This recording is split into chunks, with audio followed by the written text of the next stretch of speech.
Kalau kita bicara soal pengajaran bahasa Indonesia bagi penutur asing atau BIPA, media itu seringnya dianggap cuma sebagai alat bantu, pelengkap gitu. Tapi gimana kalau kita lihat media ini dari sudut pandang yang beda? Bukan cuma alat, tapi justru elemen kunci.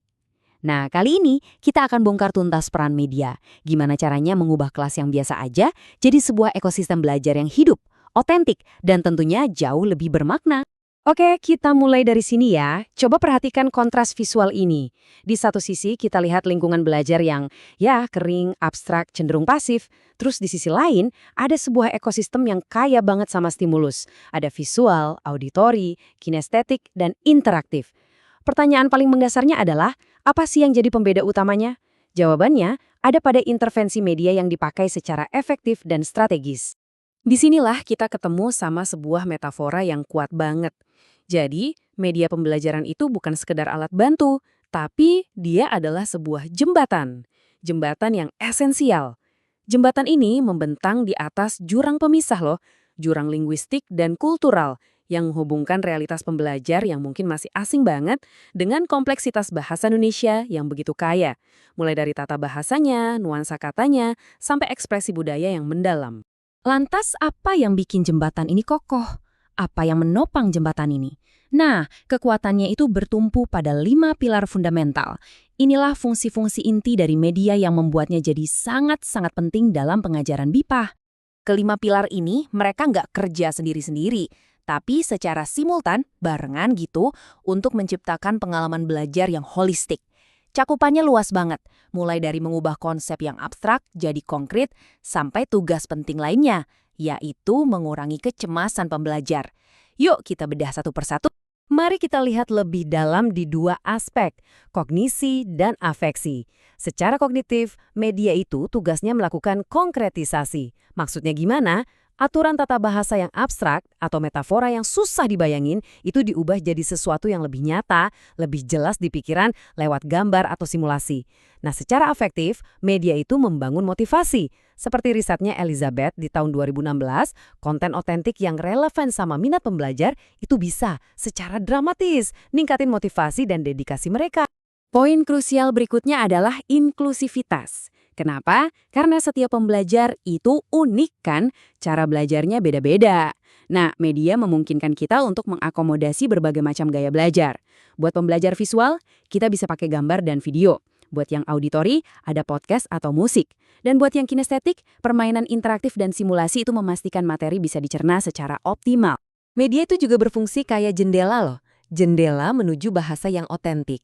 Kalau buku teks seringkali terasa kaku dan formal, media justru sebaliknya. Dia membawa dunia nyata langsung ke dalam kelas.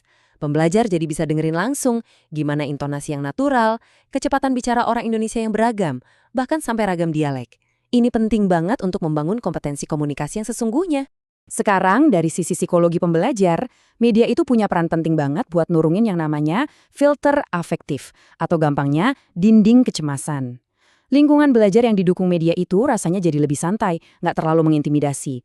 Nah, ini menciptakan semacam ruang aman psikologis yang akhirnya mendorong pembelajar buat lebih berani ambil resiko linguistik dan memfasilitasi proses coba, salah sebagai bagian yang alami dari belajar bahasa. Oke, sampai sini kita udah paham kenapa media itu penting. Sekarang kita geser ke pertanyaan bagaimana cara memilihnya. Disinilah peran pengajar berubah jadi kayak seorang kurator ahli. Karena milih media itu bukan keputusan asal-asalan ya, tapi sebuah proses yang sistematis dan analitis. Dua kriteria pertama ini yang paling fundamental. 1. Tujuan pembelajaran. Media yang dipilih harus fit for purpose, alias harus nyambung dan secara eksplisit mendukung tujuan yang mau dicapai. 2. Tingkat kemahiran. Ini soal keseimbangan. Materinya nggak boleh terlalu susah yang bikin frustrasi, tapi juga jangan terlalu gampang yang bikin bosen. Contohnya nih, di level A1, visual lingkungan sekitar itu terbukti efektif banget buat ngebantu asosiasi kosakata baru. Kriteria berikutnya adalah integritas budaya, dan ini nggak bisa ditawar-tawar. Media itu seperti cermin yang membentuk persepsi siswa tentang Indonesia. Karena itu, kita wajib hukumnya menghindari bias dan stereotip, memastikan representasi budaya yang akurat, dan secara aktif mempromosikan pemahaman lintas budaya yang benar. Kualitas media itu sendiri juga harus kita perhatikan dari dua sisi. Pertama, kualitas teknis. Simpel aja, gambar harus jernih, Audio harus jelas. Ini soal penyampaian informasinya. Kedua, kualitas pedagogis. Instruksinya harus mudah dipahami, dan yang terpenting, media tersebut harus bisa mendorong interaksi yang aktif dari para siswa, bukan cuma nonton pasif. Dua kriteria terakhir ini ngomongin soal kepraktisan di lapangan. Ada fleksibilitas, artinya media itu bisa dimodifikasi atau diadaptasi sama pengajar buat berbagai aktivitas. Dan ada juga aksesibilitas, artinya media itu harus mudah diakses oleh pembelajar, baik dari segi biaya maupun ketersediaan perangkat. Nah, pertemuan keduanya inilah yang kita sebut media yang berkelanjutan. Nah, slide ini merangkum semua yang kita bahas dengan sangat indah. Pembelajaran BIPA yang holistik itu bisa kita ibaratkan seperti sebuah candi. Candi ini ditopang oleh pilar-pilar kokoh, ada jembatan kognitif, mesin motivasi, dan cermin budaya.